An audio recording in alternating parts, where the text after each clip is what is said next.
उम्मीद करता हूँ आप लोग अच्छे होंगे। तो हम लोग आज इस वीडियो में शुरू करने वाले हैं ऑटोकैड सॉफ्टवेयर। बहुत लंबा सफ़र है, धीरे धीरे हम लोग इसको कवर करेंगे। तो चलिए आज जानते हैं इंट्रोडक्शन ऑफ ऑटोकैड कि ऑटोकैड सॉफ्टवेयर है क्या, कब डेवलप किया गया था, किसने डेवलप किया था और किस पर्पज़ के लिए डेवलप किया गया था।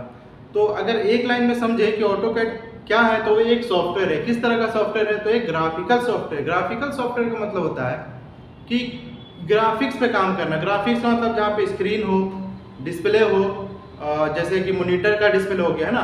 तो हम लोग ऑटोकैड का जो सॉफ्टवेयर है उसको हम लोग समझेंगे कि किस पर्पज़ के लिए यूज होता है। जैसे कि मेनली नेशनल लेवल पे और इंटरनेशनल लेवल पे इसको यूज़ किया जाता है ड्राफ्टिंग पर्पज़ के लिए। What do you mean by the drafting?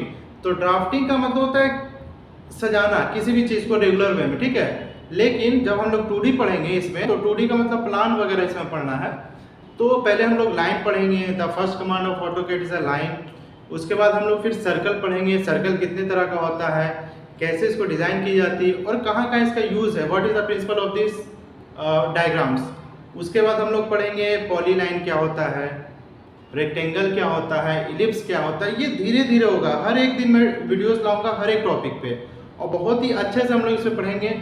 और जितनी भी बारीकी चीज़ है, छोटे छोटे चीज़ सबको हम इसको कवर करेंगे। बाद में हम लोग को इसको पढ़ना है जब ये कम से कम 1 वीक के बाद आएगा आपका मॉडिफिकेशन टूल बार। तो मॉडिफिकेशन टूल बार में पढ़ना है जैसे कि मूव कैसे करना है, कॉपी कैसे करना है, रोटेट कैसे करना है, मिरर कैसे करना है किसी ऑब्जेक्ट को, है ना। तो मॉडिफिकेशन टूल बार का आम भाषा में अगर समझे तो मॉडिफाई करना है किसी भी चीज़ को। मान लीजिए एक चीज़ यहाँ रखी हुई है, उसको मैं उठा के यहाँ रख दिया, है ना। तो ये मूव कमांड से हुआ। उसी तरीके से कोई चीज़ रखी हुई है, उसको मैंने ऐसे रोटेट कर दिया तो उसमें रोटेशन कमांड हुआ। तो this all comes under the modification tool bar. उसके बाद हम लोग टेक्स्ट के बारे में पढ़ेंगे, उसके बाद एनोटेशन टूल बार पढ़ेंगे, हैच एंड लेयर पढ़ेंगे। लेयर प्रॉपर्टीज बहुत इंपॉर्टेंट है डिजाइनिंग पर्पज के लिए। लेयर प्रॉपर्टीज में लोग को कलर्स के बारे में पढ़ना पड़ता है कि मान लीजिए एक प्लान आप बना रहे हो और उसमें कैसे different different colours with different properties हम लोग उसको यूज़ करेंगे। तो हमको लगता है कि हम ये सारी चीज़ आपको बता तो रहे हैं लेकिन समझ में उतना नहीं आ रहा होगा, क्योंकि ये मैं सिर्फ सिलेबस डिस्कशन कर रहा हूँ। जब सिलेबस के अंदर हम लोग चलेंगे तो फिर धीरे धीरे आप लोग समझ में आएगा कि अच्छा ऐसे भी होता है। एग्जाम्पल जैसे कि हम लोग को आगे चल के पढ़ना है कंस्ट्रक्शन लाइन, जिसका कमांड एक्सेल इंटर होता है। तो कंस्ट्रक्शन लाइन का क्या यूज़ है।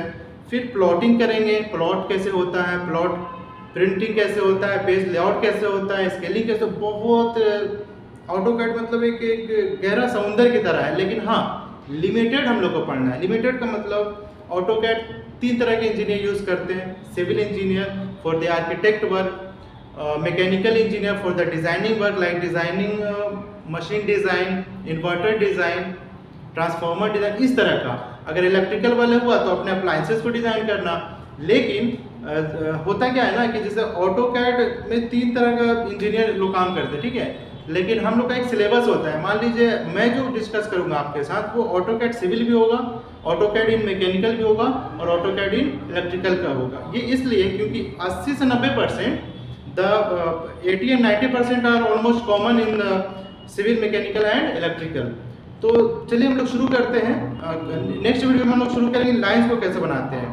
तो पर डे हम कोशिश करेंगे कि हर एक वीडियो चलाएं और आप लोग को जहाँ से जहाँ तक कोशिश हो मेरी कि आप लोग को समझाने की कोशिश करें हम। और चलिए आज के लिए इतना ही, फिर हम देखते हैं अगला